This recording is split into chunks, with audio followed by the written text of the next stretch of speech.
You're listening to Awards Magnet, a Gold Derby podcast hosted by Joyce and Christopher Rosen.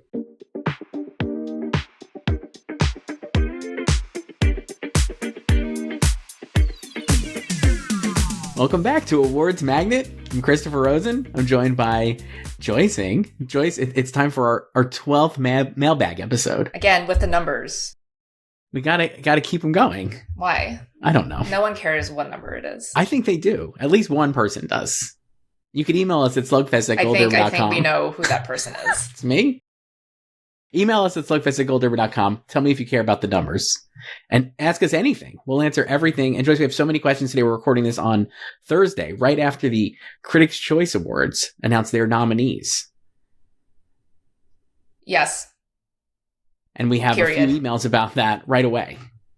I'm going to start with Carlos, who is he's emailed us before and is back. Hi, Joyce and Chris. I haven't emailed you guys in a while, but I just have to say it because they have done it again. 8 nominees for Best Director. When will people stop taking the Critics' Choice Awards seriously? That's it. Nothing more than a complaint about these awards. Have a nice day. That's from Carlos. My Slack to you after they were announced, my first message to you was not 8 directors. So that means there was some ties, Joyce? Ties. We're not going to go through the whole list of nominees, obviously, but the directors, it was no choice. No choices had to be made for the directors. It's if you were expecting the 8 the people think are going to get Oscar nominations, they're here. Yeah, and remember 2 years ago when they out of nowhere, because they've just been doing 6, right? It's usually Correct. 6. Yes. The other categories usually 6, yes. Except for Best Picture. But 2 years ago, 10 nominees and Best Director. Last year, back to 6, and now we get 8, and it's so sweaty because it just feels like they're trying to just get a female director in, and this year is Coralie Farjah. So did she finish 8th? Because last year's Greta Gerwig was locked with them, certainly. They did not nominate Justine Triet. Correct. But we knew Greta was getting it with them. And then 2 years ago, the female directors, they were not in the top 5 in the Oscar race. So then it was we had to get Gina Prince Bythewood in, and Sarah Polley in. So it's let's go to 10. And then a year before that, no need because Jane Campion, obviously. My take actually this year is the way that The Substance performed, including a Best Picture nomination, I don't think she's 8th, but I think it's that's I don't think she was top 5, but I don't think she was 8th. I think she was in that middle range. And then there was probably one tie with I don't even know who, I wonder Mel if Ross and I don't know. I was wondering if they expanded it to get either John Chu in or Denis Villeneuve, both film Twitter faves. I think Denis was in, but it could have been a tie with John Chu and someone else, right? Just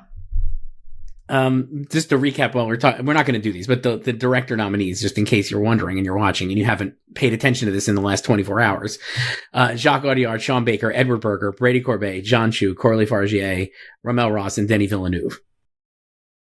Congratulations, them. No international. This is not a lot of international flavor to this list. Which is what they always do. They never do that. Last year, they didn't I said, Justine Triet or Jonathan Glazer. So the funniest part, because they love to be Oscar predictors, that's their claim to fame. Yes. That's their whole identity. I can't even remember the last time they matched the 5 Oscar nominees in this category, because they've missed the international auteurs, Paul Pawlikowski, Ryusuke Hamaguchi, Ruben Ostlund, Thomas Vinterberg, So another Critics' Choice Award email, Joyce. This one's from Brandy. Hi, Joyce and Chris. The Critics' Choice nominations are a joke. These are the same dummies who keep falling over themselves about Sebastian Stan online. But they don't nominate him? That's from Brandy. Yes. I feel he also probably split his vote with his 2 films. I think that's true. I feel yes. But no, I agree. Certainly there's a lot of conversation on film Twitter among the voters where you feel certain films should have performed better or worse. They nominated Wicked in cinematography. right? The ones that one stood out to me as a LOL. That was a legit LOL seeing that nominated. And like they love challengers. Like no BP nom, no Josh O'Connor nom. But it's like it feels like very reactive to like the kind of the awards that we've had so far in the past week. Is like challengers has been getting love for editing and score, right? But not so much anywhere else. Like they could have also done Luca and director. That would have been inspired, It just feels like another person you mentioned, Saoirse Ronan, a potential double nominee. Gone. Now none. 6 slots in each, couldn't make it into either supporting actress or actress. It's just funny to me. I guess when you have a group, I guess to good faith, I guess. I was like, if you have a group of 500 people, maybe the loudest, like, it's like people who are commenting, no disrespect to our commenters and emailers, the people who are commenting are not as they're big not the majority. The right. silent majority. So maybe the people who are loud online about Saoirse Ronan and, these other movies then are not indicative of the group. No, but I certainly, if they had, so they voted from, their voting period was started Black Friday. Yes. And it ended on Tuesday, the day after Globe nominations. Yes. So it's like, how different would these have been had they ended their voting on like Thanksgiving, let's say, or ended on Black Friday, right? Or ended before Globe nominations. Mm-hmm. I don't know. I mean, like, some of these are pretty good. Like, I like some of these nominees. I'm not going to totally throw it out, but I did chuckle at the Saoirse Ronan misses. There's nothing wrong with the nominees. Yeah. It's just, I mean, it's kind of, so what I did, I didn't even update my predictions. Wow. I first did them on November 5th. Mm-hmm. Didn't update them. And I did pretty well. Like, I nailed the entire original screenplay lineup. In Best Picture, because I hadn't seen a Complete Unknown yet. I didn't have that in on November 5th. So I got 9 out of 10. Mm-hmm. Obviously, I got all 6 directors because there were 8. Correct. Best Actress, like you were saying, Saoirse Ronan, I had her in, but that was on November 5th. So then I missed her and Nicole Kidman. Yeah, so they're very down predictable. On Nicole. Right. They were down on Nicole, did not nominate her. And it feels like, again, that movie leans more international. I don't know. I'm like, some of these, I'm just like, oh, you could see the blind spots, I guess I would say. You could see the seams of the misses. I mean, Nicole is like, Baby Girl is kind of struggling because she's also not popping at regionals and stuff. Mm-hmm. But yeah. Will be interesting. We don't have any other emails about Critics' Choice, but email us if you want, slugfest@goldriver.com. Well, at least it's only been like 90 minutes since you never know. This one's from Zach. Hi, Joyce and Chris. I'm back again with a hot take or two for you to mull over. First, people online are way too confident about Denis Villeneuve making it for Best Director, and I think he definitely misses again this year. Have we not learned from the past several decades that the directing branch doesn't really care about the big budget movie? You can name so many directing accomplishments that have missed Best Director from the last 15 years, and it'll happen again. Second, people online are way too confident that somehow Sing Sing will come back. I know you two have talked for months about how when people see the movie, they love it. But let's face the facts. Sing Sing is pretty forgettable and a little dull. Great performances, great backstory. The movie is meh. I think Coleman gets in the screenplay, but Macklin and picture missing seem inevitable to me. Anyway, love the show and the rebrand to Awards Magnet. Look at that, a positive comment, wow. Joyce. That's from Zach. Did he send this before the Globes nominations? He sent it, I think, yeah. No, I think he sent it after the nominations. Because I feel like people are down on Denis after. They've jumped ship, you think? Yeah. Even though there's been a lot of big FYC ads and a lot of sponsored tweets in my feed about how Denis is unforgettable as a director. Yeah. Okay. So I think that's that's changed since the Globe nominations. Okay. Sing Sing, yeah, like A24 is trying to bring it back. Like I've said before, it feels like they're treating it like it's a first launch for this movie, yes. Like it's initial release. So I made Miss Globe's picture and Clarence, and it got both of them here at Critics' Choice today. But neither of these groups are industry. I think it's still true that I think like when people see it, they do like it. Like those are its stands, and they're trying to bring it back. Like Bradley Cooper just did a Q&A with it. So, but it's like its ceiling is low for nominations. So I think it's going to struggle there. And like obviously everyone's made the Coda comp, but the competition is also just different.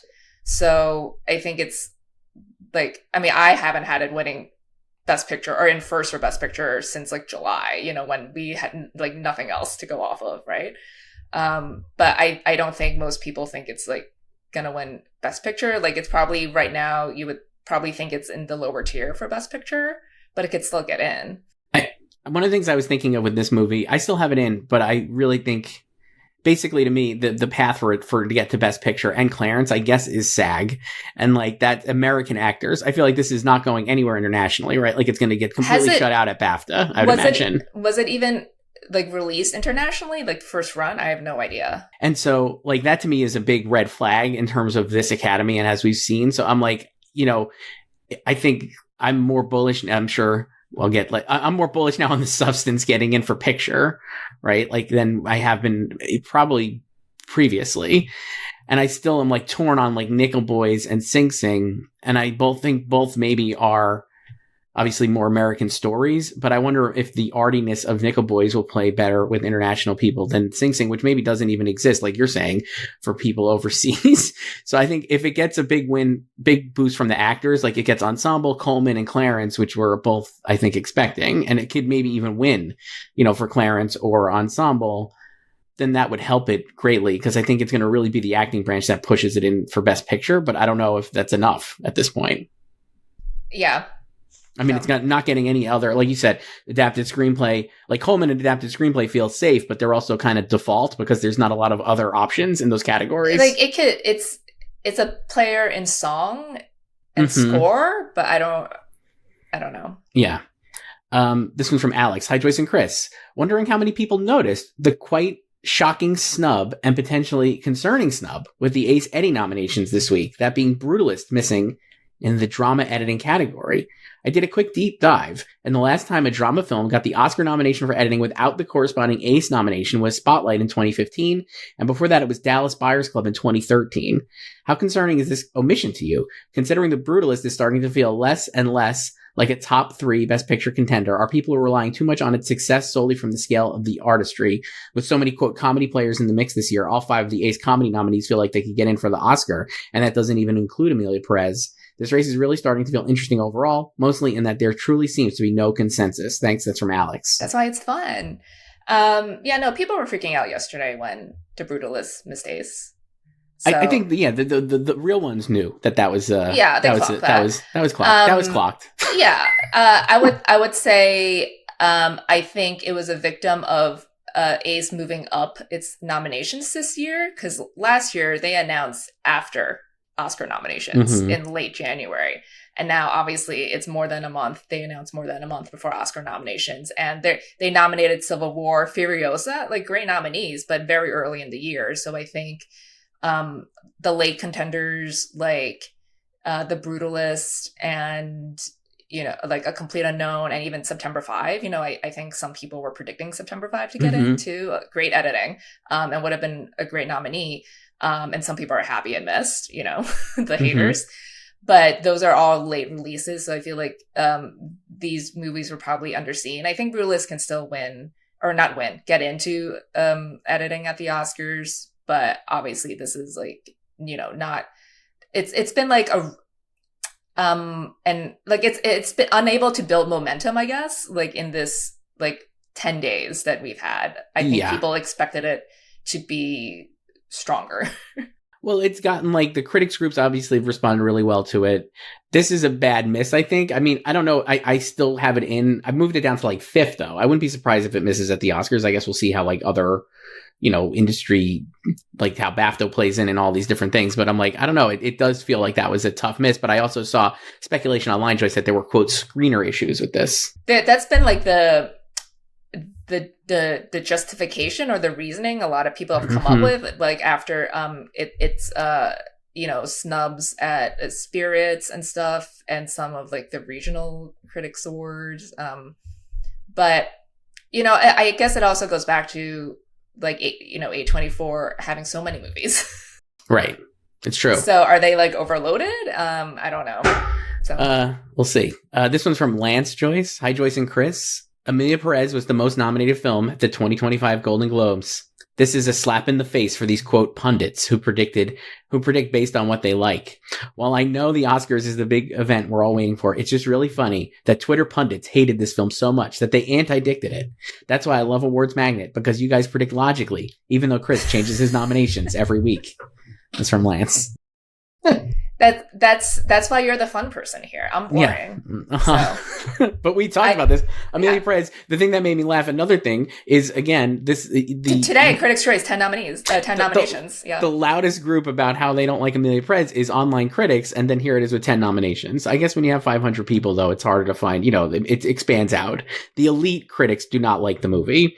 That is a small portion of the Critics' Choice, I would say. And Critics' Choice, they're not, the membership are not really critics. Right. It could be junket people and like all these different things. It's like, influencers. Like a lot of pundits and just people who just cover movies. Correct. On TV, so Joyce, big news here on the mailbag front. For the first time in I would say months, Game Master Mike is back. Oh my God, does he have a new game? No. Oh, okay. If you're just watching this for the first time, Mike was a longtime emailer, Joyce. You know this, but somebody's like, what the hell are you why are you telling me? I don't know. Mike used to send games for us to play in the summer, especially helpful when we're just talking about the same, 3 TV shows. But he hasn't emailed in a long time. Now he's back. Hi, Joyce and Chris. It's been a long time since I sent an email, LOL. Congratulations on the rebranding of your podcast, and it felt that I have to send my first email since you started magnetizing. I'm also sending this days before the Golden Globes nomination announcement. Don't worry about that. First question is for Joyce. Are you pro-thruple in Dr. Pacey? Please share your brief thought on the show so far. I love Dr. Pacey. I don't really care. I'm neither like pro or anti. Like it was just like totally LOL when they did it. But the way it was shot was also hilarious because it was just like Philippa and Sean making out, and then she makes out with Josh, and then like that's it. So interesting. Now for the real question. Why the heck are people so annoying on film Twitter? Recently, period. That's it. No, we're done. No, sorry. Well, question mark, right? Yes, question mark. Well, recently, the NBR gave Wicked its Best Picture award, and Variety predicted it to be the Oscar Best Picture winner. You can disagree all you want, but why is everyone so pressed by their choices? First of all, the NBR is just doing their thing, and their winners don't mean anything. And for Variety's prediction, it's just a prediction for now. We all know that everything can change in the coming months. It seems like the other pundits and Oscar fans don't learn anything every single year. We're still in December, and anything can still happen. Wicked has the momentum right now, but we know that it can change in the coming weeks. Please just chill out and hold space for their mental health. I'm annoyed by the overreacting of film Twitter. Go touch grass and stay away from the app from time to time. Just not react to everything. You are also free not to care about the awards. The Ringer's Sean Fennessy is having a crisis with Wicked's Best Picture chances, and I want to scream to him, chill out. I know he's just being a pretentious film bro, but we all need to chill about this. It's still early. Wicked might not win, and I'm not predicting it to win. But everyone is panicking already. I'm just tired. Ha ha ha ha ha. What do you think of the chaos so far? It always kills me because I love this stuff, but I don't take it seriously at all. Like, it's just fun. But there are people who take it so seriously and they get so mad when someone else makes a prediction that goes against the consensus or what they think will happen or what they want to happen or what has happened historically. Mm-hmm. And they act like this person or the outlet like killed their entire family. It's like all of this stuff is so low stakes to us. And like, I don't understand why you have such a visceral reaction to in terms of it's Wicked, like I've always said, like some people have a parasocial relationship with the word season. It's concerning. In terms of Wicked too, like we talked about this. If you look at like the recent history of Oscar Best Picture winners, and even like back like 10, like it's not an outlier of Wicked wins to me. You know what I mean? Like they are going more for these broad, crowd pleasing, populist movies, right? Like it's like there would like, and there's a few of those this year. I think Conclave could be it. Wicked, Anora would be like sort of that, right? But I'm like, I don't know. I don't think it's like that crazy to think like, oh my God, Wicked's going to win Best Picture. You know what I mean? Like it might not.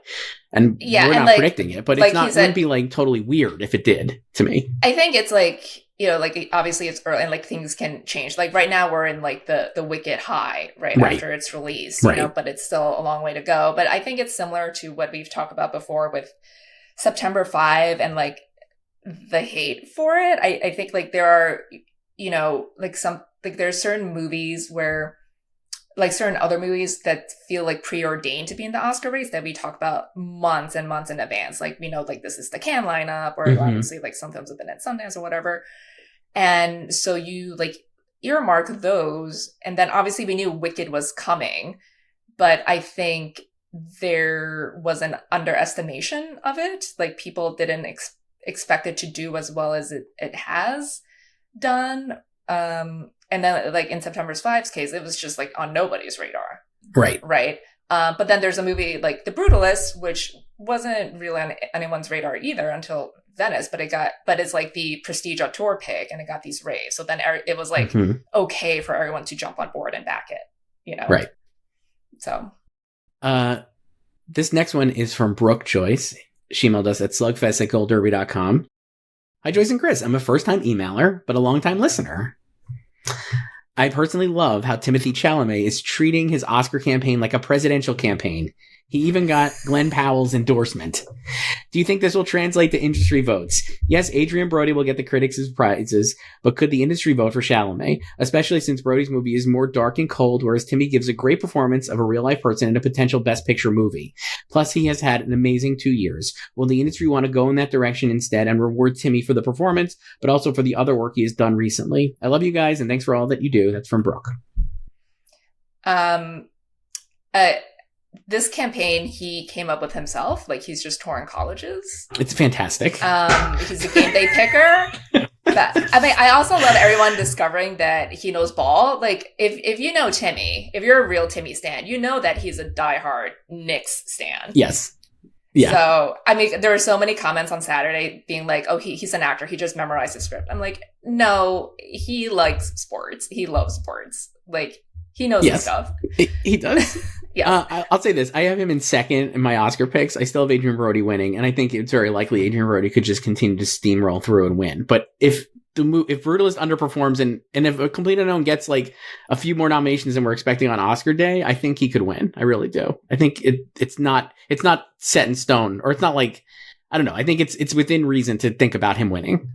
That's what I'll say. I don't think The Brutalist is cold at all. Like I think Laszlo is a very sympathetic character. Like, or even if you think the movie itself is cold, I don't think Laszlo is a cold character. Like it's very sympathetic. And yeah, I like with A Complete Unknown, it's still like obviously it's not out yet. I can see it getting into Best Picture. I currently have it in Best Picture. But it's also like I don't have it getting screenplay or directing nominations. So it's like I guess it could get in like just like in 10th, but I also don't think like that really has much bearing on his chances in the category. But I think he's certainly more competitive than like Ralph Fiennes. Yeah. I mean, I think like I have it getting it for picture too. I don't have it in for director. I could see it getting it for adapted screenplay, but I haven't done that. And I think it could surface like in a lot of these crafts categories. And if it does strongly perform there and the whole Academy is voting, I don't know, maybe he does win. You know what I mean? Like, and especially if the Brutalist misses in a couple of spots that we're expecting it, maybe it changes. But I don't think like it will be like the industry thinking we have to award him because he's like had a great year or anything. I think it would just be like, oh, we like him in this movie. Right. So. This one's from Dimitri Joyce. It's a little long, but I think it's worthwhile to read. Hi, Joyce and Chris. I'm so sorry for the long email, but this is one of my first emails to you, and I have a lot to say. First, I have to say I love the new branding and the title on the podcast. It ate no crumbs left. Wow. I've been watching and listening to you both for years, and I'm so happy to listen to all your takes. As no one else I know is into awards pop culture like you both, it makes me feel a little less alone in my nerding out. Here's my questions. Has Anora now officially become the frontrunner for Best Picture? You guys and everyone else have been treating it more of a stand-in frontrunner until the true one emerges. This may be stupid, but some quirky stats supporting this. Regarding the NBR list, neither The Brutalist, The Substance, nor Emilia Pérez appeared on NBR's list. I know this isn't the industry, but the last Best Picture winner to not even appear on the list was Shape of Water, and that had a legend in Guillermo del Toro behind it. Is it now really between Anora, Conclave, Complete Unknown, Wicked, and Sing Sing? Sorry, get the substance stands on you again in the comments, but it also wasn't an AFI as well. It's very rare to miss both lists and still make Best Picture nomination. It would literally have to be Dune 2, but it overperformed at the Globes, LOL.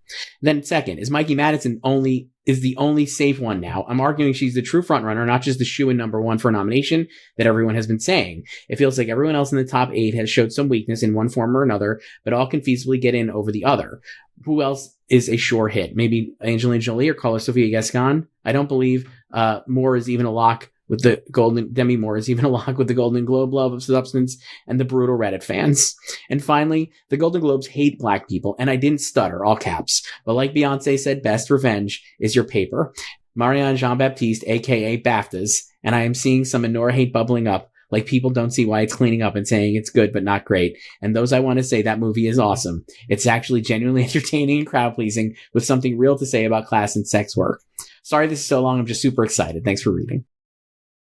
I think Anora has done everything it's needed to do. Like, I think it's the only one that hasn't suffered any kind of blow anywhere. And obviously, even before all of this started, like these like awards, it was like, yeah, like you could have had it as like your default number one, right?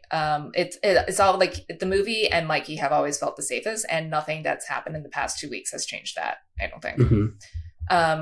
So yeah, like it's won the most Best Picture awards, like if you count the regionals, right? It's not missing anything. And Mikey Madison's also not missing anything. And Best Actress, I think you can say she's the only secure one there. I think like after today, it kind of feels like it's a fight for the last spot between Marianne, Nicole, and Angie. And I think Marianne, she's like living and dying by BAFTA. Like, I think she really needs BAFTA. So you think Demi is safe? I don't think she's safe, but I think she's safer than those three. I was thinking, what if Demi Moore is Margot Robbie for this movie? You know, she could be like, I've had the substance in screenplay and makeup already for a while, and I think I would put it in picture and director before actress too. Like actress is just so crazy. So that's what I've done. I've put it in for picture and director this past week, and I do not have. I'm waiting for SAG to see, because I was like, Margaret Qualley. I really think is going to show up. Will get into SAG, I think. But I think Margaret Qualley could show up at SAG. Like I still have Danielle Deadweiler. I know you dropped her, and I think you have Selena Gomez in 5th, and we have the same other 4. But I was like, I think. Like, I'm not swayed by this, but the Critics' Choice snubbing Felicity Jones to me means nothing. And I was actually not surprised, because, like we talked about, like, they don't seem to like her in the movie or whatever, for whatever reason. A lot of critics are, like, not into her. But I was like, oh, I'll keep Danielle until SAG. But I think Margaret Qualley could get in at SAG. And like you said, I think Demi could get in at SAG, too.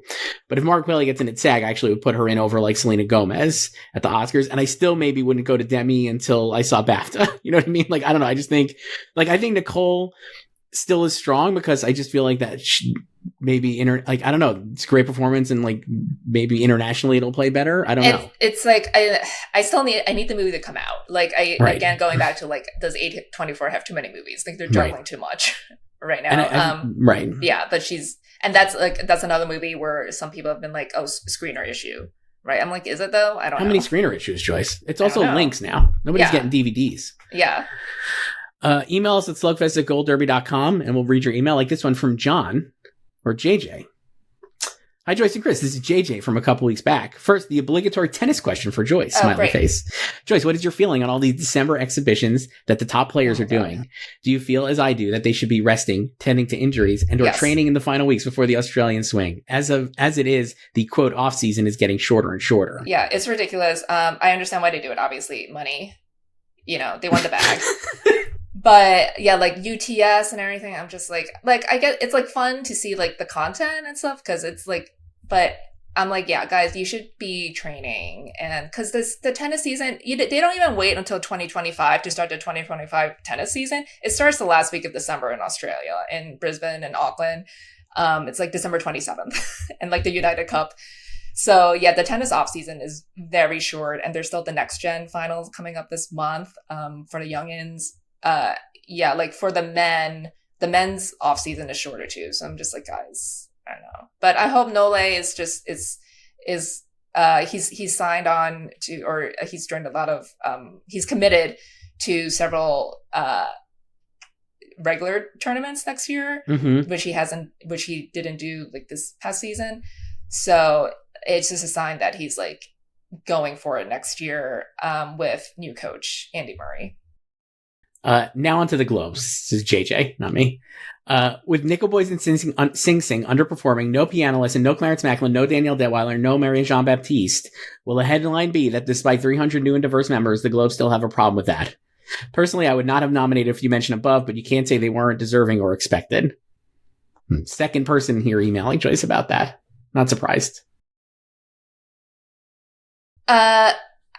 I mean, I think that was like, obviously we talked about this on Monday, like that was the outrage, but I don't recall seeing a lot of headlines, like actual headlines about that, because, you know, they did nominate Black people. Yes. Like they nominated Zendaya and Denzel, and Cynthia Erivo. Yeah, Cynthia and Zoe. So I think it's more that but if you look at the type of movies they're into, like those are so much more broad, and the characters they play, like even though obviously Cynthia plays a character who's ostracized because of her skin color, but it's not about being Black, it's about her being Korean, and it's a fantasy. So I think it's like some of that, and you know, obviously there are race issues internationally. It's like just different levels. But I think it's also like a distribution issue. Like, you know, I just asked you like 10 minutes ago if Sing Sing was ever released internationally. Like, I have no idea. And we're not going to know. I'm not going to Google this for us. No, but I'm just like, are these types of films getting that push internationally too? Like I think that's also kind of the issue. And like we talked about when we did our Golden Globes recap, which you could watch or listen to earlier this week, the only one that really stood out to me as a surprise was Marianne Jean-Baptiste, because that's like that is an international movie, and this group had highbrow taste. It just felt like she should have gotten in, but also it's a smaller movie, and or maybe they just found Pansy really unlikable. I don't know. Yeah, I found her incredibly unlikable, but I have to respect the game. So you gotta like the performance, and also Marianne Jean-Baptiste, super nice. So I was like, oh, what a great actress. I'm impressed by that, when people can play someone so terrible and they're actually you're really not a bitch in real life. Yeah, I mean, like, well, you know, I think a lot of, like we've talked about, a lot of actors like to play themselves, you know. And Mike Lee I interviewed Mike Lee, Joyce, and I sat next to him at the Gotham Awards. He talked about how he doesn't like movie stars, he likes actors, right? Like and he knows there's certain actors who he wouldn't say who, but he was like, oh, there's certain actors who I know I would never work with, just because like they can't like be anything other than them. They're not performing, right? They're just doing themselves. And like Marianne is like totally an actor, so she could do different things. It's about, it's like a persona with movie stars. This one's from Caleb Joyce. Hi, Joyce and Chris. I'm mentally preparing myself for everyone to lose their shit and put Emilia Pérez as the Best Picture frontrunner after the Golden Globe nominations.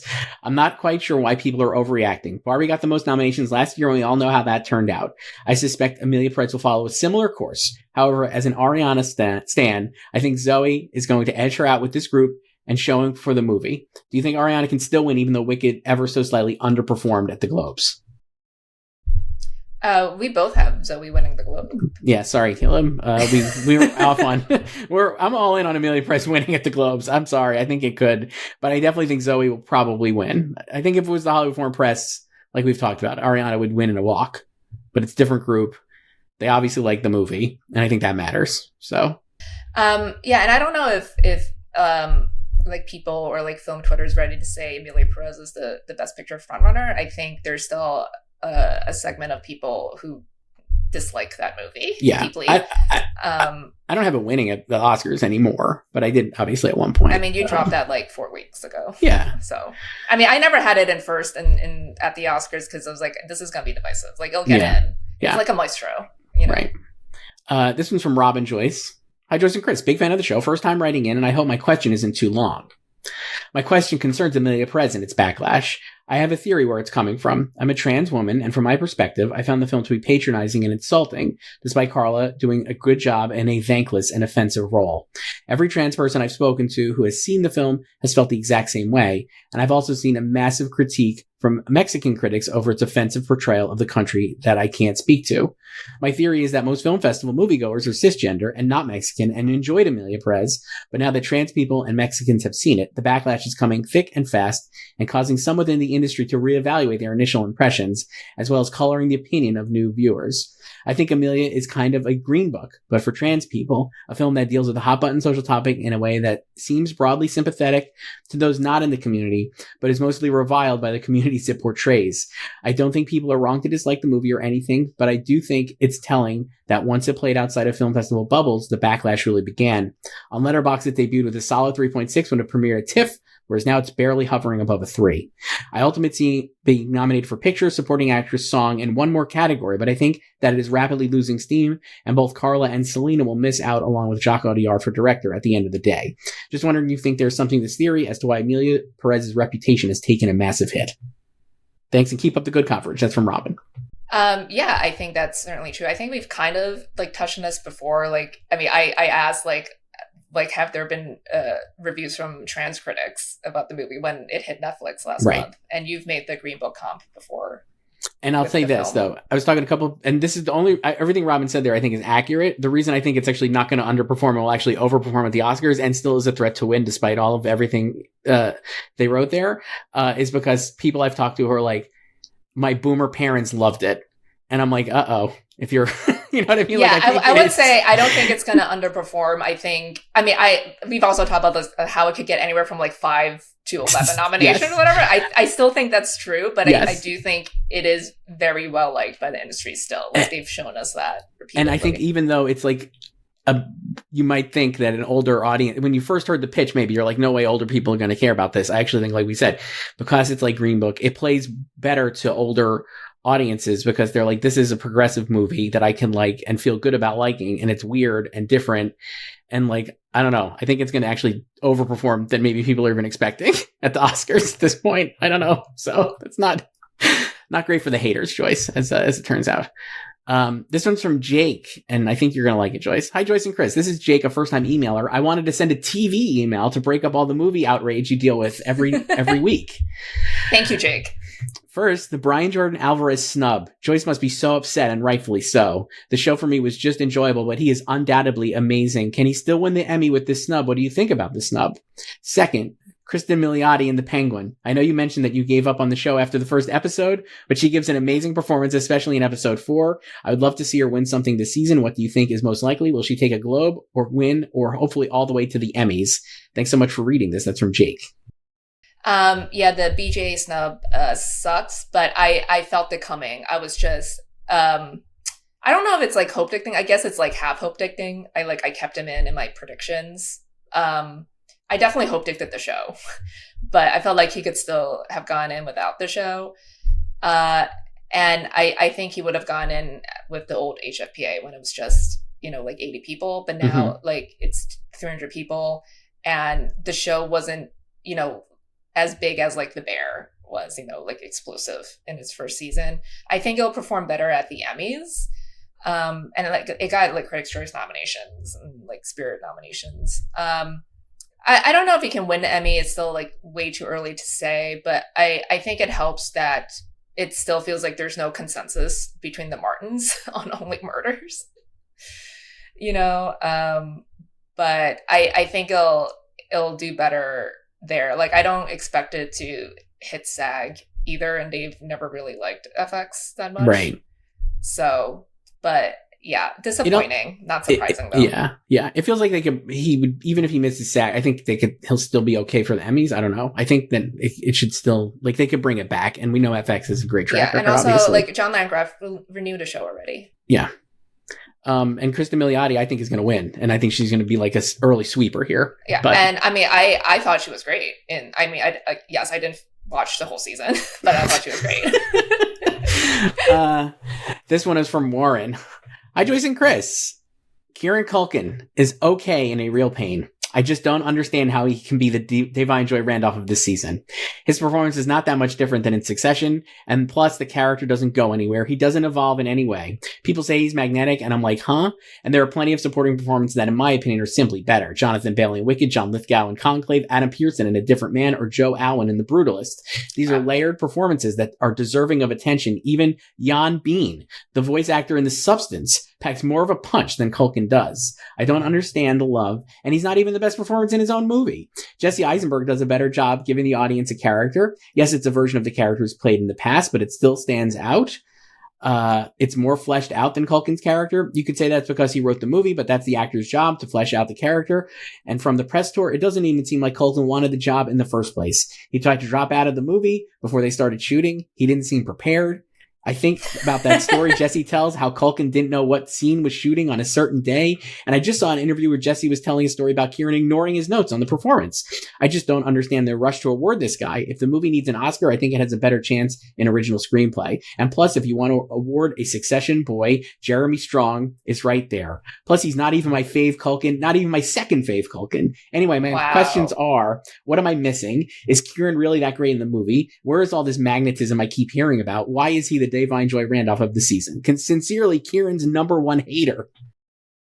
I would say Warren is his number one hater with those, like, I love to neg him with those comments about like how he's unprepared when you could easily flip, like if you actually like watch the interviews and listen to them, the way they talk about it is positive. Like it's like funny, you know, and if you follow Kieran and his career and like past interviews he's done, like he is a total dad guy and wife guy. Like he just didn't want to leave his family. And then he's the one who disclosed that he tried to drop out. It's not like Jesse's bitching about him. Like Kieran revealed himself that's like he tried to drop out because he didn't want to leave his family because Succession season 4 filming ran long. So it pushed up and he didn't have much time at home. And then the A Real Pains scheduling change too. And then Emma Stone, you know, did like backward psychology with him and convinced him to stay. And then the way they talk about, you know, he's not unprepared. That's just how he works. Like that's how he worked on Succession too. Like he just memorizes, he has like a photographic memory basically. Mm-hmm. And he memorizes things really quickly. And he's admitted to like, that's how he was used to working on Succession that way, where they just like kind of improvise and throw out ideas. And like, basically he's like, and Jesse's talked about it too. Like they met halfway, basically. Like they got used to each other and they like each other. It's not like Jesse hates him. Mm-hmm. As far as his performance, I think like, yes, I think if you're a Kieran hater, your number one ding would be like, it's just like Roman. And if you think that, fine. I think that's really reductive. I think, yes, like they're similar, but like the root of their pain, no pun intended, is different, and the way it manifests is different. And I think people have an issue with him not being one of these like DDL kind of transformative actors. Yeah, I think his magnetism is in his real life personality, which is very charming, and we all like we've seen his speeches and everything, you know, or you followed him throughout his like 34-year career. And it's like, so he's not one of those like super method transformative actors. So, and I think like for like laymen, I think it's easier to like clock those types of people as like really acting. And like, I think Kieran is the type of actor who brings more of himself into the character, but all of his characters, even though they're kind of similar, are still different. Yeah, I would say I'm like a little less hot on him in this movie than you are, but I think more I think coming at it from a hater perspective, I guess I would say. I think that he's better as Roman than he is in this movie. I think one of the flaws... I think he's better as Roman than as Benji, but I don't think they're the same performance. No, and I think one of the flaws of the movie is, I think the way Jesse wrote the script, I think we're supposed to really believe, we're not supposed to find him as obnoxious as I think he comes across in the movie, I would say. Or, you know, or like David, Jesse's character is David, right? Like David is like, thinks he's so cool and has that speech where he's like, oh, he's just the coolest. And I'm like, man, I'm not getting that at all. And like, I think the movie thinks we're supposed to think he's a little cool or like a little like, you know, he's cooler than the group of like normies that are on this tour. And like, I don't know, but I don't think we're supposed to think that he is cool. I think we're just supposed to see that like we all know this type of person who like maybe like we think they're cool, but it's just like they are like they can be so charming 1 second and then the other second you just can't stand them.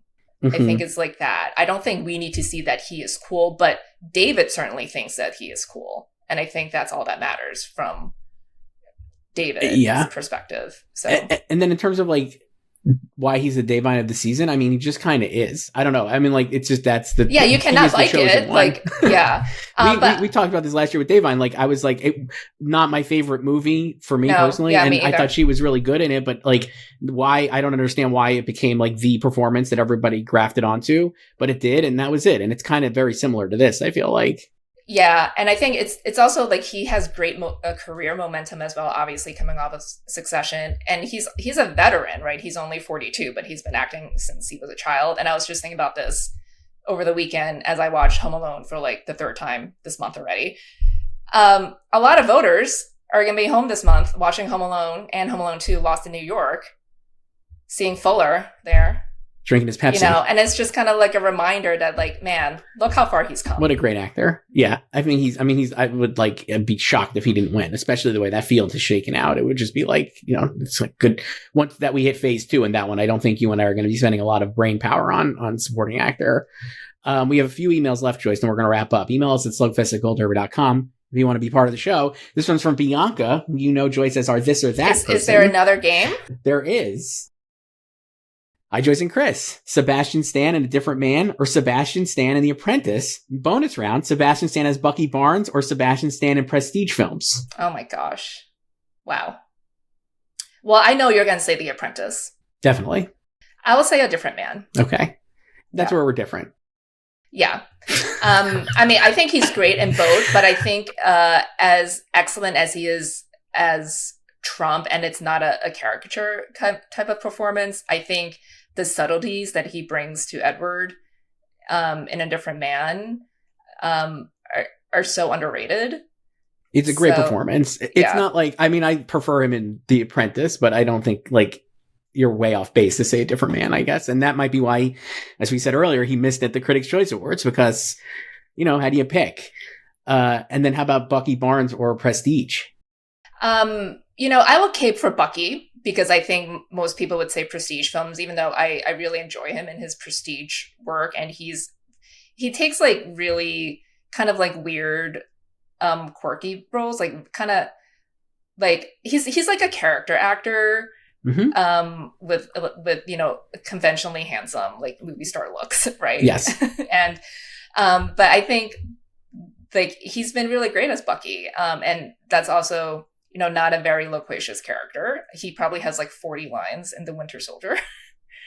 But I think you see, again, it's like similar to A Different Man. I think he does a lot by saying and doing very little. And that's not derogatory, like just kind of being subtle with his performance. Yeah. There. Yeah. I don't know. What about you? I would say Prestige because I love him in Apprentice and I, Tonya a little more than I like, you know, if we're counting I, Tonya as Prestige. I mean, if you want to see him, I don't even know if the bronze is Prestige, but he's like unhinged in the bronze. Just we could just tease a little bit. If you like Sebastian Stan, tune into this pod next week, I guess I would say. Wow, I can't believe you're spoiling it for people. I'm not spoiling it. I'm just saying, if you like him, you should keep listening and see what goes on next week. This one is from Kim Joyce, I believe. And it's to me. Look at this. I get one. I never get one. It's usually just to you. No, you've gotten some before. This one's to me. Hi, Chris. I loved your conversation with Dylan O'Brien, especially the part about the Mets. Now that they have signed Juan Soto to the largest contract in sports history, one that lasts 15 years, I am curious what your thoughts are on the actual deal. It's not my money, so I don't care about the dollar amount, but 15 years feels insane. These long contracts always seem to end up being a mistake by the end. I mean, nothing remains great or even good for 15 seasons. Just look at Supernatural. Wow. Wow. Supernatural. Don't tell Sam Highfill. Remember, Sam Highfill at EW loves Supernatural. She's working on the book, right? Wow. Good for her. Or is it Vampire Diaries? One of them. I don't know. One of each. Yeah. Who knows? Yeah. Joyce, I talked to Dylan O'Brien. Yes, I know. I shared it with people. I saw you gave me an actual tweet. I was so impressed. I felt so good about myself because I'm like, the praise. You got my endorsement? It's only because you asked about the Mets, like we talked about. And I talked to him about the Mets significantly at the end of the interview to the point where the publicist was like, wrap it up, which I rarely get, but I was just like, fuck it, let's do it. Like, I don't care. They're like, we're supposed to be talking about Saturday night. I was like, I know you love the Mets. You threw out the first pitch at Citi Field. And he told a really charming story about how when the Mets were in the playoffs and he had all these movies going on, he had to be like, I really want to watch the Mets, but I got to do these Q&As about Saturday night. And I'm like, oh. That's what the publicist was like, okay, we need to know. But he also, it was great when he was like, I can't have a movie open in October anymore. Yeah. Well, now that we're good. And now it's true. Now that we got Juan Soto. And I asked him about Juan Soto and he was like, it's going to be tough. The Dodgers and Yankees are out there. Boy, I was so lit up on Sunday night when the Mets signed Juan Soto and I got to stick it right in the face of the Yankee fans and the WFAN hosts and everybody else who has said, derogatory things about the Mets over my lifetime. It was wonderful. My friends and I were talking about this on Saturday, because the deal happened Sunday night, and we were all Mets fans, and we were just like, it's gonna happen. And my friend was like, yeah, Steve Cohen, like, he will make it happen. Like, he will be patient and make it happen, and then bump it up if he needs to. And he did. And the things I loved, so I assumed, because it was like, we knew Juan Soto has never once, we'll just do this. We got one more email and then we got to wrap up. It was like, Juan Soto has never once said that he would take anything less than the most money. Like, he was like, even from his time as a national, traded to the Padres, traded the Yankees, he was always going to hit free agency, always wanted the most money. And I was like, Steve Cohen's going to offer the most money, which he did last year to like Yamamoto at the Dodgers, and he picked, or that was like close, and he picked the Dodgers. And I'm like, he's going to offer the most money, and he's going to offer like significantly more money than the Yankees, who are also incredibly rich. Hal Steinbrenner is very wealthy, and like, to pretend that they're like a pauper franchise is funny to me, but regardless. And I was like, he's going to have to blow out the Yankees, and because why would he want to leave the Yankees?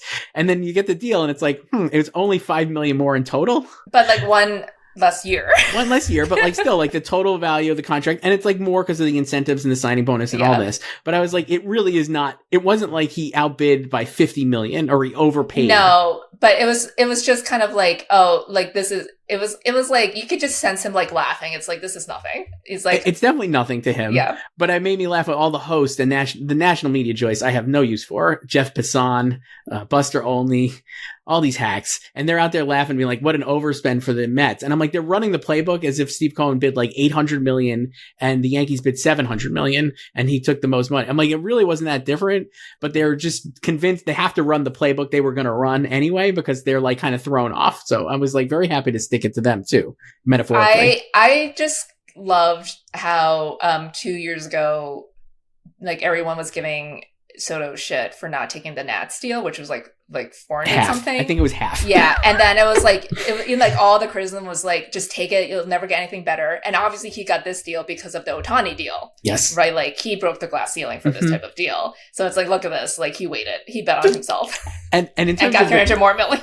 In terms of the question from Kim, the world's biggest supernatural hater, 15 years does not feel insane to me because he's only 26 years old. I've seen some racist Yankee fans suggesting that he is actually 30. Have you seen that online? Did you get those tweets, Joyce, in your For You tab? Well, I think, yes, but I think it's also like, I get a lot of like, oh man, like he doesn't look 26. And like, I kind of, like he looks older than he is. Yeah. But it's the same thing with like Margot Robbie. Like people don't believe she's 34. Right.